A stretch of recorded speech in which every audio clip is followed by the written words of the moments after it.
Welcome back to the channel. A couple of months ago, I actually had Peter on the podcast because he was doing some things with real estate at our age that I had never seen before. He actually just finished a flip out here in Arizona. He took that money and he has done some super creative things with financing and has purchased 2 additional properties. We're at 1 property today and we're gonna go check out another property later on. This isn't like your standard rental property. He's actually turned this into an Airbnb.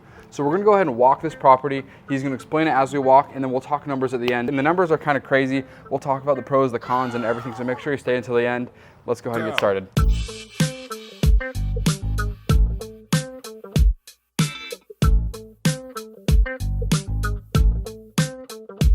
All right, so first off, I have to say, as somebody that lives in this Arizona area, this is probably the best zip code you could have purchased a house in. So how you got this house here is incredible. I thought you were talking about a completely different part of town that I would have thought been like, oh, okay, that's a good idea, but this is an A+ area. So awesome job. What was your thoughts behind getting a house here? So actually the reason I picked something up, so I've had buddies and mentors that have done the room rentals. So actually the reason I found this house, I was house shopping for a cousin, room rental, and he's going through a changing time in his life. And I asked my friends who are renting out rooms, hey, what rooms are for rent? How much are they? My cousin was like, I want to live in Gilbert. I have to live in Gilbert. I don't want to go anywhere but Gilbert. And everywhere in Gilbert was like $900 a month for one room, not even an apartment. To get an apartment, $2,500. And so I was like, holy cow, like this is crazy. Like basically the young single kids out here, the market is horrible. So I'm like, I'm curious what's available for me to get. And so I started looking, and my only criteria was actually cost per bedroom. And so I priced everything on a cost per bedroom. So this house is actually a 7-bedroom house. And so the price per bedroom was really the main metric I was looking at, because originally when I purchased it, or when I went under contract on it, the goal was actually to do individual bedroom rentals, each bedroom. And so that's how I ran all my numbers for the project. And so, hey, things changed though, obviously. And that's still on the table to potentially do, but that's how I got interested in it. So it's a 7-bedroom. So really I was looking at any properties, any houses that was under $100,000 per bedroom. Got it, okay. And that's what I was running all my numbers on. So let's take a quick walk through the house. We'll go over the numbers because the numbers with what he's done with this Airbnb is fascinating. He started trying to do room rentals and then he found Airbnb was a little bit more lucrative. Yeah, so it's been a big learning experience. I'm still new to the game, so I talked to a lot of people. Once I went under contract, I had a goal to go under contract on something before the end of 2023, which I did. It was a quick closing because I'm in the loan business. So I went under contract just at the end of December. And then after I went under contract, I was like, I guess I'll figure it out from there. So I was talking to a friend who owns a few more rentals in Gilbert, and he said, hey, is the house gonna be empty? Do you have tenants already? And I said, no, I don't. And he said, don't rent it out, put it on Airbnb. The best months to rent on Airbnb is January through March and April, because that's the only time people visit. He said, don't put it on Airbnb in the summertime, you won't make any money. But he said, all my properties, I can make double to triple what I make renting them long-term on Airbnb. And so I took his advice, and we decided to switch gears, and we were already planning on furnishing it, the route we were taking. And so we decided to list it on Airbnb and see if we could make some magic happen with it. Nice. Sweet, let's walk the house a little bit. So you just have your standard, you said it's 7 bedrooms? 7 bedrooms, yep. 2 of the bedrooms are flex spaces, but this is one of the real bedrooms. Yeah, first bedroom, sorry. Excuse the mess, guys. We just had a tenant that just left, or a guest leave yesterday, so we haven't had our cleaner in yet. So it still is a little messy. So you bought this house, what was it like when you furnished it?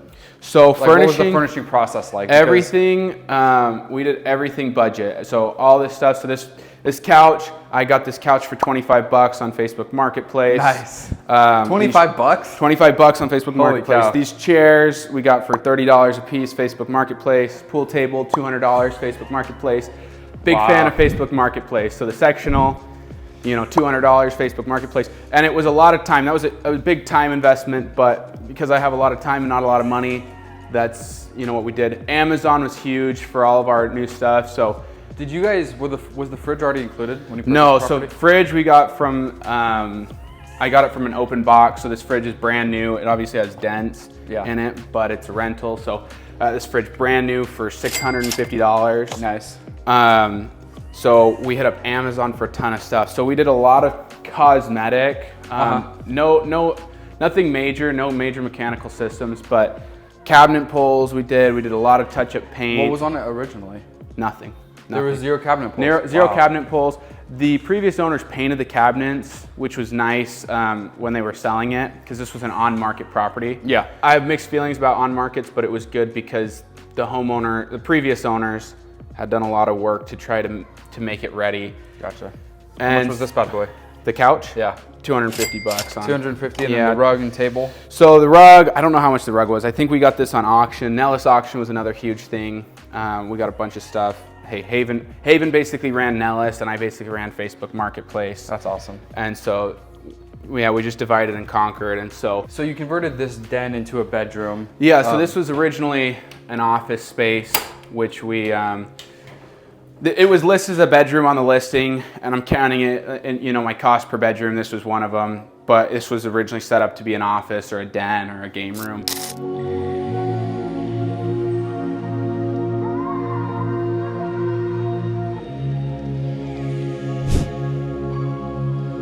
This master, this is the master? This is the master, This is huge, and this bathroom is giant. So if we ever do room rentals, this one will be our most expensive room, obviously. Oh, for sure, yeah.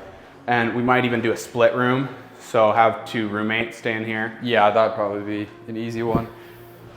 But yeah, it's massive. And hey, there's a little balcony here too, if you want to walk out. Wow. Holy cow. Again, a big decision was, hey, where do we want to spend our money on? Do we want it?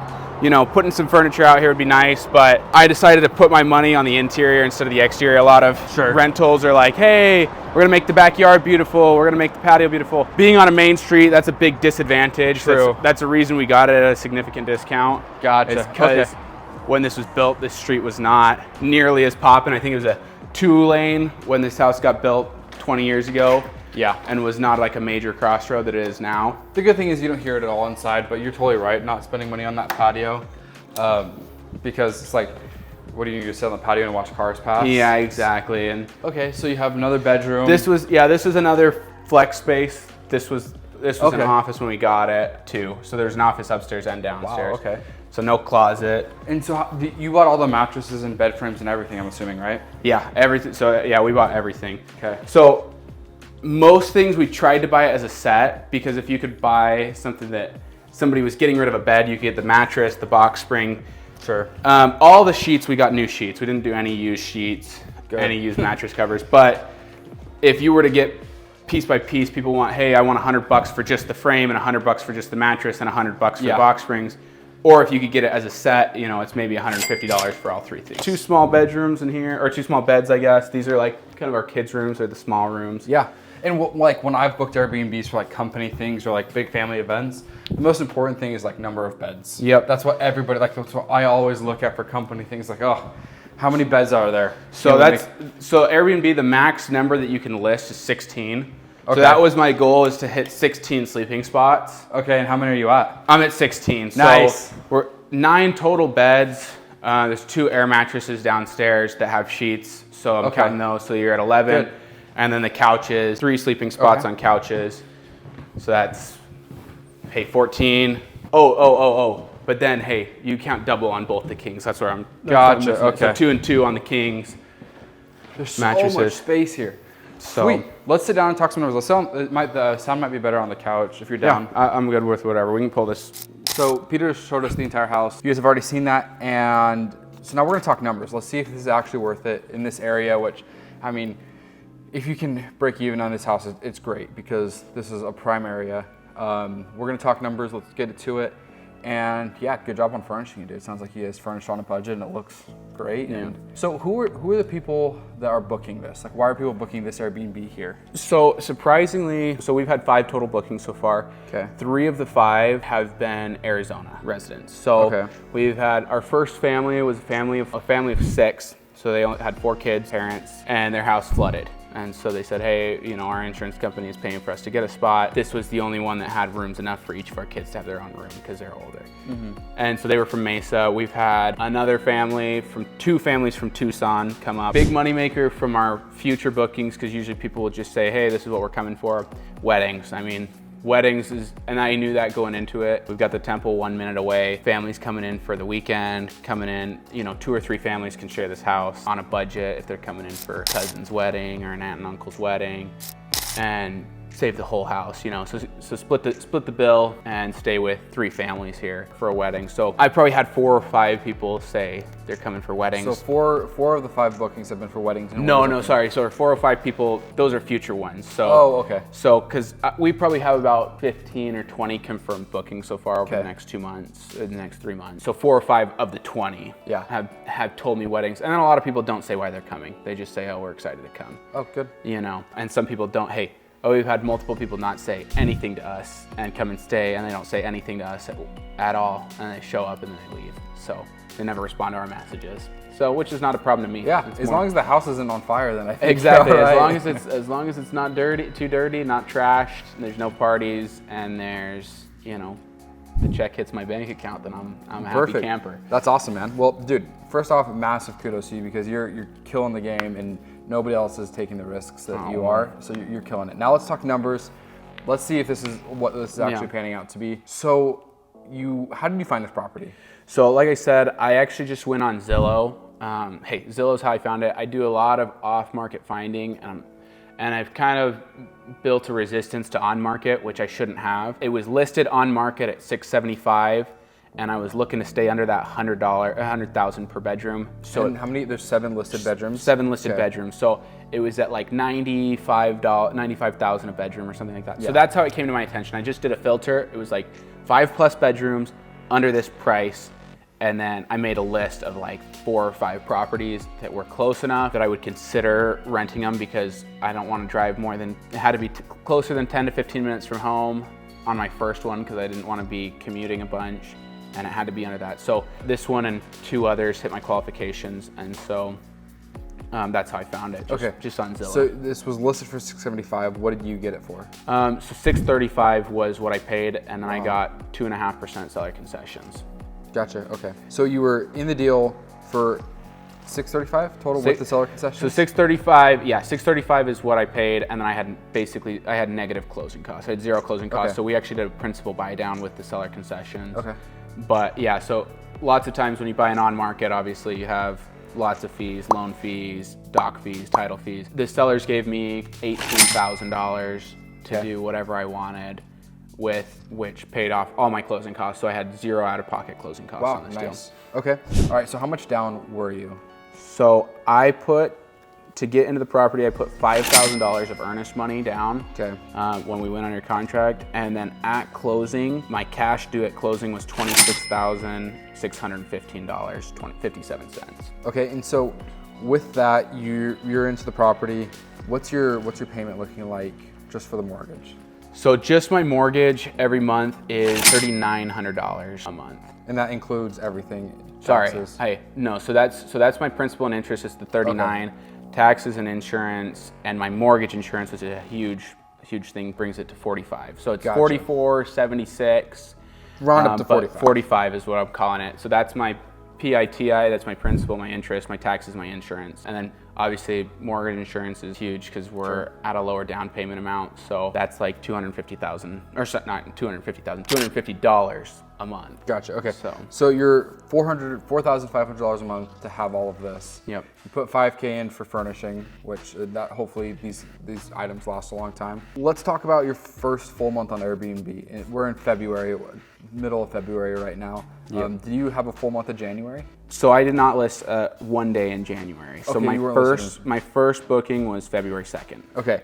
And so let's talk about how many bookings have you had all of February? Like how many bookings have been complete? So so far I've had 1, 2, 3, 4, 5 so my 5th one just left today. 5th booking left today, wow. Mm-hmm. Okay, how much have you made off those 5 total bookings? And we're in the middle of February, so we're still second half of February. So my first booking, I pulled in 8, and this is my take home. So this is gross. This is my net. Okay, yeah, this is my net. Okay. So this is after Airbnb takes their cut. Okay. After they do the short-term tax for the hotel tax and anything else. So my take home for my first guest was $1,864.73. Okay. Nice. My second group, so that was a full week. That was the family we talked about. The second group was 2 nights. They stayed for 2 nights. It was $923.44. Okay. Next group was 4 nights for $1,000, $1,003.95. And then my most recent booking was just over the weekend again, 2 nights, $858.45. Okay. So that's really good for 4 weeks. Yeah, so that's been actually 3 weeks. Sorry, 3 weeks. So what's that total? I don't have my calculator on me. What's I don't know the total of that, but I can tell you the total. So my reported February. Oh, so sorry. Hey, those 4 ones are $4,600. Okay. $4,650. So you're $4,650.57 for January, and it is For February. For February, sorry. And what's the today? February 18th, 19th? 19th. February 19th, and you have just like we'll continue to break down numbers, but just off of your gross, your net of the Airbnb, but we'll talk about gross. That's your gross number for maintenance.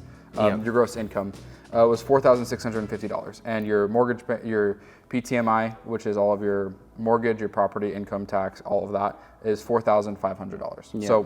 So far you're up on your payment. So now let's talk about what are the monsters in the closet when it comes to Airbnb. What are the hidden costs that you have to pay that most people don't know? So I mean, the biggest thing right now we're escaping it, and again, this is why Airbnbs can be lucrative in the springtime in Arizona. Utilities is going to be a monster. This is a 3,600 square foot house. I'm planning on paying close to $700 in electricity. Okay.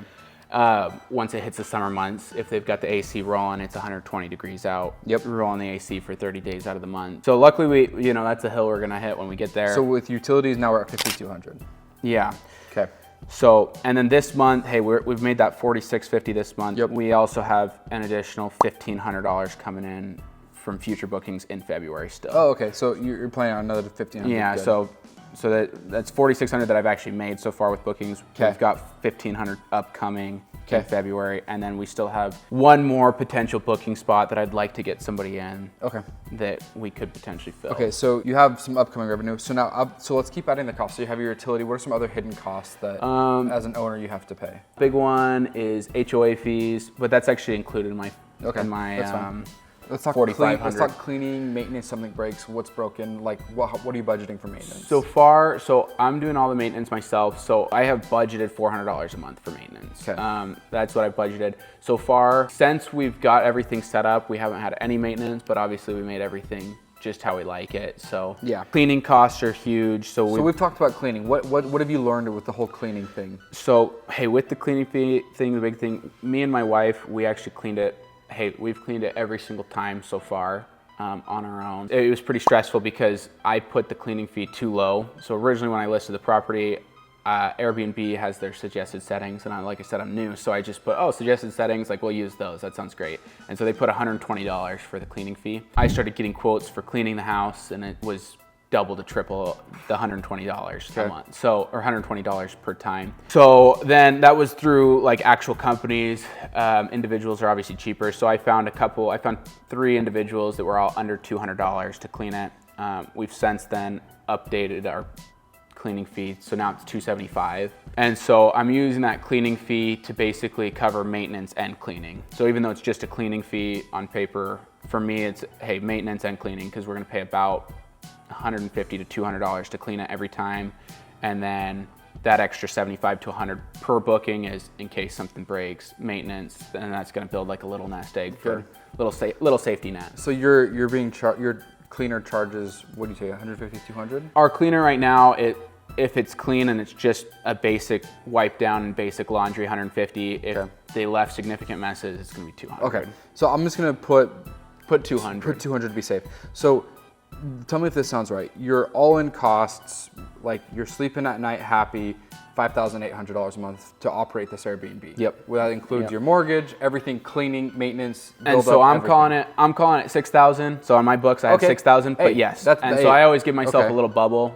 But yeah, I did a very similar thing, and then I added a couple of thresholds. I always round my numbers up when I'm doing it. So I think my $4,500 put us $4,600, and then my maintenance, I rounded up a little bit. My other things, I rounded up a little bit. Okay. So $6,000, you're operating an Airbnb. My break even. So for February, you're estimated how much revenue? So you had that $4,600 plus, what was the other estimated? 1480. 14. Let's add that up really quick. So let's 0, 5, carry the 1, 5. So you're at $6,050. Yep. Just made it. So you're estimated. You still have a couple open spots available. So $50 cash flow. Yep. Now most people will be like, oh, what the heck, $50 cash flow. I'll give you my take. This is a beautiful property that, while you're Airbnb-ing, obviously it's not a cash flow monster, but hopefully once you can refinance and kind of get out of that PMI insurance, that can come down a little bit. What else is your game plan with this? Like, what are you thinking? So here's my biggest things with this house. So when I bought the house, my plan, what I told myself is, you're not gonna make $1 for the first 5 years. Don't expect to put $1 in your pocket from the property for 5 years. Okay. And so my goal every month is to break even. Peace of mind is more important to me than cash flow. So far, I've rented this house significantly below market rent. When we go to do other strategies, it's gonna be significantly below market rent as long as I can pull in that $6K a month. I'm not interested in making cash flow. The big plays with this house, I watched a video actually the other day, and it was like, hey, real estate versus the stock market. And so I was curious, and I played some numbers with this house. So my all-in costs, and I'll tell you my all-in costs, this is furnishing, this is everything. I have my expense sheet here. And this total, this is down payment, this is everything to get the property completely up and running, was $39,619. That was, so to get it completely ready for Airbnb, $40,000. And so I thought, hey, well, what if I wouldn't put that $40,000 into the stock market at 10% return? And so I did a little, because my dad was like, hey, maybe you should put it in the stock market instead of putting it into a house. He knows the logic behind it, but he was testing me. Playing devil's advocate, yeah. Yeah, playing devil's advocate. Hey, the market, you put it in SP 500, you're gonna get 12%. And real estate market only goes up 5% a year, and we're kind of coming up on maybe a slower. And so he's like, wouldn't you rather get 12% than 5%? And so I did the math, and so this house, the biggest thing with all my real estate, you don't purchase at market value. You're gonna lose big time if you purchase at market value. You gotta purchase undervalued. So we got an appraisal done, and the appraisal came in at $700,000. I paid $635 for this property, okay. And I didn't pay any closing costs, any lender fees, So I've already made, on paper, $65,000 worth of equity. Before I did anything, I bought the property and put $65,000 of equity in my pocket. Obviously, equity is, it's not real. It doesn't exist until you sell it, until you have a check in hand. But that's some good peace of mind. And the comps, the appraisal came in low, I think, because the original asking price was $700. So the appraisal came in right at the original asking price. But the comps actually put it much higher, in this zip code. So I'll tell you, price per square foot on this house, the average price per square foot in the zip code is $264 per square foot. Okay. I bought this house for $171 a square foot. Okay. So I bought it almost $100 a square foot cheaper than any other house. This exact model of home just sold for $765 in this neighborhood. Same model, less than 6 months ago. So really, I think I'm sitting on closer to, with my down payment, anywhere from $100,000 to $130,000 worth of equity when it comes time to sell. And so, hey, that sales point, it could be sooner. So as we transition out of Airbnb to some different rental strategies, I could decide to sell it if I'm not getting that $6,000 a month. If I get close, if I'm at $55 a month, I'd be happy. If I was at $5 a month, I would probably still keep it. If it's less than that, selling it's definitely an option where I can save my bacon and get out, take my down payment that I put in here, take some money for the time invested and the pain invested. So that's the big play. The equity play is huge. Also on top of that, going back to the real estate market versus the stock market, homes only appreciate 5% a year, but 5% a year of 700,000 is gonna be much more than 10% or 12% of that 40,000. So obviously but leverage is huge. What I'm trying to do right now while I'm young is leverage myself as the most possible. And that's super risky. Nobody else is doing No, that. exactly. Why are you doing that? Well, scared money don't make money. That's, okay. Hey, Nash Joe right there. So shout out to Nash Joe. Scared money don't make money.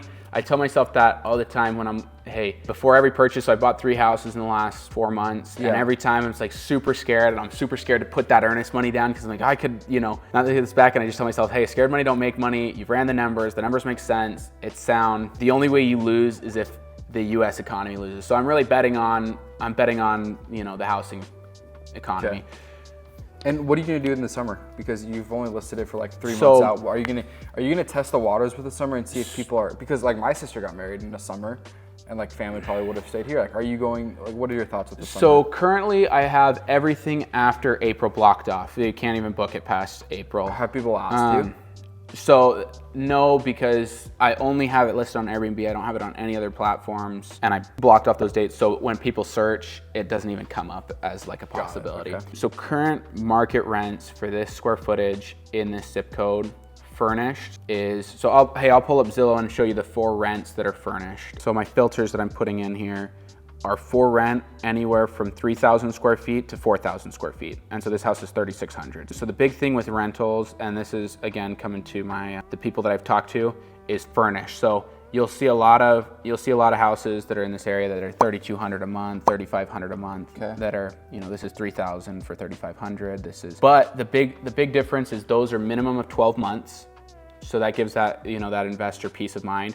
So when you switch it to furnished, and you do a minimum of 30-day lease, the average rents jump up massively. So you've got 2 furnished places. This one's going for $6,800 a month, 3,300 square feet, 5.3. It has been on Zillow for 40 days. It's been on. Yeah, so I have, and then this one's $7,500 a month. And so these are the only furnished things available. So you go down to here, $4,500 a month, smaller house, 5.3, less bedrooms, less baths, $4,200 a month. Okay. And if you rent it out long term, then you're closer to that. You have that closer to that 4,650 number that just your mortgage and your taxes and stuff. So I mean, why not just do that, man? Like, why not just rent it out? Why are you doing the whole Airbnb thing where you're killing yourself? Like, every... That's the plan. So after April, so actually, hey, my goal this week is to get it listed on MLS, minimum 30-day booking. And so like I said, I have a realtor friend. He owns 4 properties in Gilbert. He said his comparable ones, he has one that's been rented out nonstop at probably about a 5% vacancy rate at $7,500 a month. Nice. And so that seems like way easier. So, and your costs, like, you're not paying for utilities because that's on the tenant. You're not paying for cleaners. Well, so you do pay for utilities. Oh, so he does pay. Oh, yeah, because it's only 30 days. So since it's 30 days, you still cover utilities. Okay, but so you still have that 52 number. But you only get it cleaned once a month or once every 2 to 3 months, because sometimes people stay for 90 days, stay for 120 days. Yeah. But yeah, so that's why I'm transitioning. Definitely, hey, I'm glad I listed on Airbnb. It's a big learning experience. For sure. I did a lot of things very wrong. I could have, if I came into it now with the knowledge that I have, I probably could have got closer to about 10 grand a month. So what did you do wrong? I think that's important. When I listed it on Airbnb, like I told you, I hit the automatic settings and it said, hey, this is Airbnb's smart pricer. I said, perfect, I don't know how to price my Airbnb. Smart pricer, doing the easy way. So hey, big thing in real estate, never do the easy way. Always run your numbers yourself. And I said, hey, I'm not really in the rental game. I'm not trying to be like a short-term rental landlord. I don't care to educate myself. Like versus when I bought it, I was very educated on the market, price per square foot. I ran all of the houses that had sold, all the houses that were up for sale. When I listed it for rent, I was like, oh, I'm gonna do it the easy way, which was my mistake. And so I hit the smart pricer. I said, Airbnb is software. I booked out probably about 80% of my available bookings within 24 hours. Dang, that's how you know. Yeah. That's how I knew. I put discounts that I should not have put. So I discounted the first 5 bookings 20% because I was like, oh, I want to get people. I was really, really eager to get bookings for that peace of mind that I was talking about. I was like, I have a mortgage payment coming up. I really want to get people in. We're going to put this discount on here. And so within 24 hours, I had it set for 1 day, booked about 80% of my available spots. Oh, in 1 day, holy cow. 80%, so of the next 3 months, or of the next 2 months, I had, I think 7 of the 9 weekends booked. Wow. And so then I bumped the prices up and filled up those other spots. And so Did it slow down after going through the prices? Well, the spots were all full. Gotcha. So the spots were all full, and so I mean, crazy. shot myself in the foot. So I probably could have made about twice as much, not twice as much, but probably about 30 to 40% more. Put myself in about that 10K range. So for next year, and then so the nice thing with the month-by-month rentals, if we come back to next spring, and we'll see. Everything's a learning experience, and so I'm really grateful that I put it on though for future. Lots of times, especially in this market, you have to get creative to cash flow or even to break even. And so just having that experience now in my back pocket, hey, I've done this, I know how it works, I have these things to fall back on. It's been great. So I don't regret it. I wouldn't change it if I could. Yeah, no, but I'm glad for the experience, and I'm glad that, hey, at least we're not losing money. Dude, yeah, no, you're killing it, dude. Again, nobody's taking risks the way you are and as creative as you are and putting in the time. So congrats on that. I can't wait to hear how this thing goes. And you haven't had any major repairs or anything? No major repairs. Our most expensive thing that we did, which, hey, we should have talked about this in the beginning. The only thing that I did that was expensive, I paid about $2,000 to update all the plumbing. So we did all of the, the kitchen faucet, all of the bathrooms. We did new shower, new bathtubs, new vanity faucets. Wow. Not new bathtubs, but we updated all the plumbing. So it was all old PVC material. I don't know. Hey, I'm not a plumber, so I don't really know. But it was plastic my plumber said it was really horrible and that we should get it replaced. And there was a little bit of water damage. So we got those all swapped out for about $2,000. That was a big repair. That's not as bad as. But I'm including that in my $40,000 to get into the property. Gotcha. Okay. One piece of advice. You're killing it with this. I know you have a number of goal of properties to buy per year. I know you and I have talked about this before. Yeah, don't let that number dictate you getting into a bad deal. I'm not saying this is a great opportunity and a great deal. And I think you will make money on it, especially with the 30 days. But don't let a number, like a goal that you put get you into a bad deal because you want to satisfy a number. And I would also throw out too, with any deal that I'm at least trying to get, like when I started buying real estate, you always have to have more than one exit strategy. Like, the reason that I'm very comfortable buying this property to maybe, it's like, oh, maybe you make money, maybe you don't, because I can turn around and sell it, right? Yeah. And so you have to have a backup option. One, did I buy it at a price point where I can sell it and at least cut my losses, cut the bleeding, and maybe put some money in my pocket for the time and the energy? Two, how many exit strategies do you have, right? And so you have a ton. I have multiple exit strategies. One of them, right now I'm at a 6.5% rate. Rates are super high right now. Refinance in the next year if rates drop. That's an exit. Well, not necessarily an exit strategy. Your bleeding, but stop it. Yeah. But stop the bleeding. Hey, refinance, and hey, if we could get an appraisal in at 800, which is what a lot of I said there was a house that sold for 750. Let's say next year we get it appraised for 800. Then that cuts that $200 a month of private mortgage insurance. Hey, we get it appraised, or we get the rate down to 5% from 6.5%.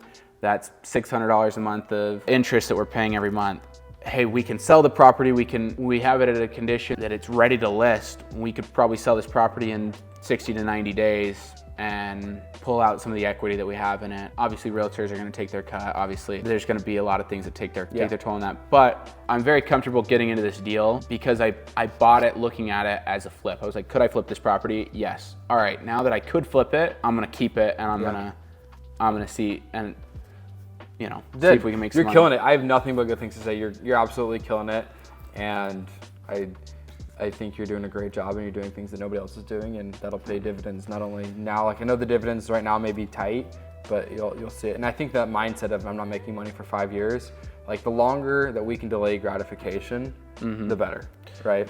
And I think that's super wise on your part. So good job. Yeah, and hey, another kind of side note thing, a lot of people say, hey, passive income, I'm gonna invest in real estate to make passive income.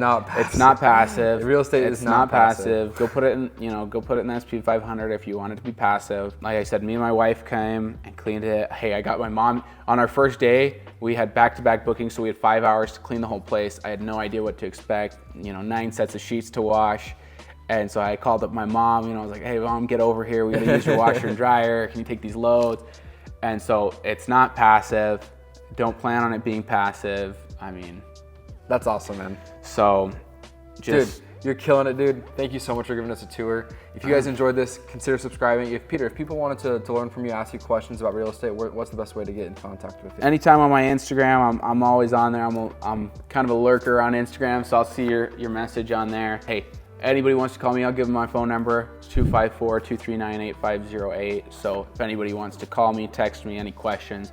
McKay knows I'm looking for people to talk to all the time. I call him all the time and say, hey, I just want to talk about real estate. I don't have enough people that I know. So one of the best ways to learn something, I'm still a beginner, so if anybody asks me questions, just know I'm still learning. But the best way to learn something is to teach it. I read that in a book, so I'm trying to do more things like this, even though I don't feel like I'm an expert and I'm still trying to learn. No, you're really good. So you did have a question about social media. Yeah. Do you want to talk about it? Yeah, sure. We can talk about that. So what are your thoughts around social media? Because like I said, nobody else is doing what you're doing right now at our age. So what are your thoughts around that? I feel like social media has been plagued lately. Well, not lately, but always, with a lot of fugazi, a lot of fake success. And put it in any industry you want, or even life, social, like let's talk about relationships. Hey, people always see the best and they say, oh, I've seen these things, like this person must have the best relationship on there. They must go on the best vacations. They must have the most money. And then go into real estate, I see it all the time. People who seem like they're doing the most. Hey, I've got all these things happening. I'm making all this money. And they're really not. And then I look at people who are actually successful and I'm like, most of those people are not posting on Instagram. Most of those people are not, making videos or selling courses. And so I kind of, I had to sit down, and I'm not a big, I don't like social media. My wife gets mad at me. I don't post her enough.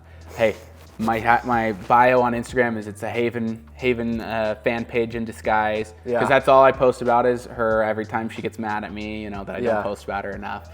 So once a year I post about it. So, but I have been considering a lot, because I've seen people, like I said, I'm a lurker, so I spend a lot of time on social media, like probably most people. I'm on there at least an hour a day, scrolling through, and it's a big time waster.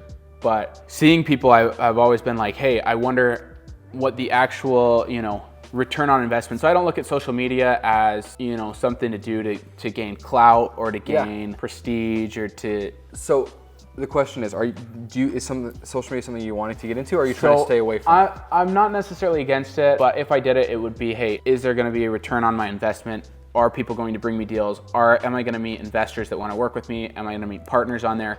Are people going to see my stuff and see, hey, he has an Airbnb, I've got a project I want to work on, I'm going to DM him. Because if I can start to get a return on that investment, then 100% it's worth it for me. I want to start getting into it. It's more of a 10-year investment. I would do it because the reason I do social media is for opportunities like this, because I think you DM me on Instagram because I had posted something about real estate. Exactly. So I mean, the return on investment is just very small, but the more followers you get, the more people you can help. Like you can give people more courage to get into their first deal or things like that. And two, you will start to gain some more business. Like, oh, people have an off-market deal. So I think what a lot of people, you talked about it, like the Fugazi of social media, I think people crave authenticity. So I can only imagine an Instagram story of like, we have 5 hours until our next booking. We have to get this whole house cleaned. My cleaners bailed on me, so my wife and I got to do it. Like, people would love that. Yeah. So authenticity on social media, I feel, is what people crave. And that's why, like let's talk about the real numbers. Like, because people will be like, we could have said, oh, I'm making X amount a month, but like, let's factor in all the costs. And so you're very real about it. And I think people crave that. Yeah, and so, hey, there's somebody, another Instagram guy, I've never met him in person, but I see him on Instagram. His saying is, hey, this is the real side of real estate. And I really like him because he's authentic. I feel like he covers everything. So he says, hey, this is the real side of real estate.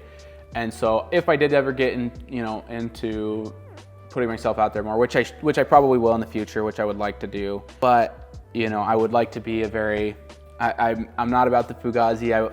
Hey, hopefully you never catch me selling a course, because that's probably how you know that I haven't made it, is if I'm trying to sell, hey, how to get your first Airbnb, pay me $1,000, I'll teach you how to get it. Sure. Probably means I'm not making that much money in real estate. Maybe, but I think, hey, authenticity 100% would be my main It's super focus. easy to start on Instagram. Like, you don't have to go onto YouTube. I like posting on YouTube just because it's something like I personally enjoy, and it gives me an opportunity. Like, it gives me an excuse to hang out with you. It'd be kind of awkward if it was just you and I sitting here talking. For sure. Like, I feel like a lot of people will benefit from this conversation, and if you're wanting to dive into it, then just start posting on Instagram like once a day. Like, hey, that's a big jump. I'll probably do baby steps once every 6 months. Once a month. It's so funny. And before I had my girlfriend, whenever I wanted to go on a date, I would just start posting on my Instagram story, and my DMs would automatically I start getting texts from girls that I hadn't heard of in a long time. Like, it's so dumb, but posting on Instagram keeps you relevant in people's minds. Well, it's exactly. So that's kind of so that's why if realtors are seeing you, like, oh, he's still doing real estate, like, I know he's down to do a deal. And if you're like, oh, I just did 2 deals in 2024, it's only February, I'm 2 deals in.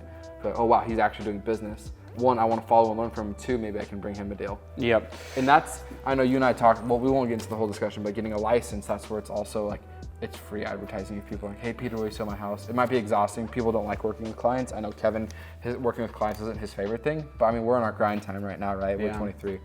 Just my 2 cents. I know you were asking about social media. Anything else you want to tell to the audience?